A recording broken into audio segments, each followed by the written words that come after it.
อภัยเดือนผ่านหรือว่าเห็นคลิปนี้ก็ฝากทุกคนเบิ่งและก็เบิ่งให้จบจั่งสิได้รู้ว่าคลิปนี้มีประโยชน์หรือว่าไร้สาระใดๆก่อนอื่นมื้อนี้เราก็สิไปไสบ่รู้ก็เบิ่งให้จบเนาะทุกคนจั่งสิได้รู้ว่าคลิปนี้มันมีอิหยังแหน่หรือว่ามันมีจุดพลิกแล้วก็จุดสำคัญอิหยังแหน่ที่ทุกคนบ่เคยรู้บ่เคยเห็นก็สิได้รู้ในคลิปนี้เนาะมื้อนี้เราก็สิพากันไปปลูกมันนั่นเองเนาะนั่งรถอีต๊อกๆหรือว่ารถไถของเรานั่นเอง มันนี้มันที่กองอันใหญ่อยู่ในว้าวทางรถก็จะเป็นมันที่เราจะเอาไปปลูกในมื้อนี้เนาะทุกคนมื้อนี้บรรยากาศก็จะแบบจะบอกว่าสีครึมๆแหน่เอาไปเอามาไผล่ะขับรถหมวกแบบหน้าคุ้นๆเลยน่ะก็แม่นเราเองเนื่องจากว่าจากว่าเราขี้คร้านไถหัวหรือว่ากำแพงเมืองจีนหรือว่ากำแพงเมืองลาวของเราที่ปาไว้ตันงัวตันควายนั่นกำแพงเมืองดาวของเรานี่ก็สามารถตันงัวตันควายได้แล้วก็ยังสามารถตันเสือสิงกระทิงแดดว้าก็วได้เนาะทุกคน นอกจากตันความรักที่น้องให้อ้ายนี่แม่นบ่ได้เด้อนั่นมื้อนี้เราก็มีมุกน้อยหนึ่งเนาะมื้อนี้เราก็สิพาไปเฮ็ดเวียกเฮ็ดงานเราก็ต้องมีมุกเฮฮาแหน่น้อยหนึ่งเนาะแล้วก็มีมือซ้ายหรือว่ามือขวาของเรามานำนั่นเองอยากจะบอกว่าถ้าทุกคนบ่เคยรู้น่ะก็จะสิได้รู้มื้อนี้เราก็จะมาบอกว่าเราก็เป็นผู้หญิงตัวน้อยๆบางๆคนหนึ่งที่อ่อนแอแต่ว่าสามารถขับรถไถเป็นได้เนาะถ้าหากว่าเราบ่ขี้คร้านนั่นเองเราก็เป็นคนที่แบบประมาณนี้เนาะทุกคน ชีวิตก็บ่จิตดูแพงปานใดเนาะถ้าไผอยากมาเป็นลูกเขยอีพ่อนี่ก็ค่ารองก็ฝากถึงแล้วก็ว่าบ่แพงปานใดเนาะหมูน้อยตาเคกับไก่ตาบอดตัวหนึ่งเนาะก็สามารถเป็นลูกเขยอีพ่อของเราได้เราก็มาปลูกมันเนาะเนื่องจากว่าอีพ่อเพิ่นเฮ็ดคูเราก็จะมาปลูกการปลูกมันของเราก็บ่ยากบ่ง่ายเนาะอันนี้ก็มาบังกล้องเราได้โอ๊ยบ่แม่นเนาะ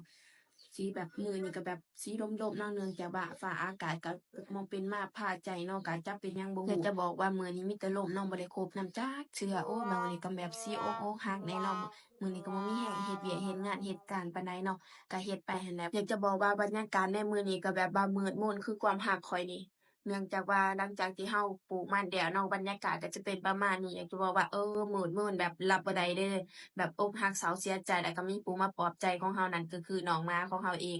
แบบเพิ่นมากวนเฮานั่นน่ะแบบมาสู่จี้เฮาน่ะแนวนี้แหละเพิ่นอยากอ้อนเฮาน่ะจั่งใดก็บ่ฮู้นำเพิ่นเนาะแต่ละมื้อแต่ละเวทก็มีแต่มากวนเฮาเนาะเฮานั่งแบบอยากพักผ่อนหั้นน่ะกำลังปลูกมันแล้วเพิ่นก็มากวนเฮามาจับมือสบายดีเฮาแนวนั้นแนวนี้เพิ่นก็เมิ้นเฮาโอ๊ย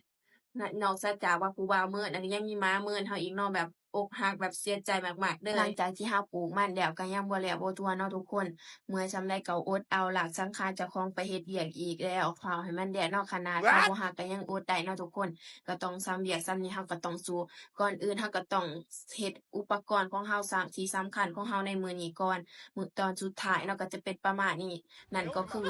ไม้หรือว่าไม้วิเศษหรือว่าไม้ที่เทวราชอวตารฝากมาให้เราเนาะทุกคนมื้อนี้เราก็ไม้วิเศษของเราก็มีประโยชน์หลายอย่างนั่นก็คือเราสิเอามาปลูกหรือว่าสับๆๆเฮ็ดปลูกข้าวโพดในข้าวโพดของเราในมื้อนี้เฮ็ดไปเฮ็ดมาแล้วจีกทงแล้วก็เฮ็ดเหี่ยเนาะโอ๊ยจะแม่นกะโลกกะล่นเฮานี่ก็ได้ แล้วเราก็สิมาปลูกมันหรือว่าโอ้บ่แม่นเนาะทุกคนมาปลูกข้าวโพดนั่นเองหลังจากที่เราปลูกมันแล้วเนาะเราก็สิมาปลูกข้าวโพดสั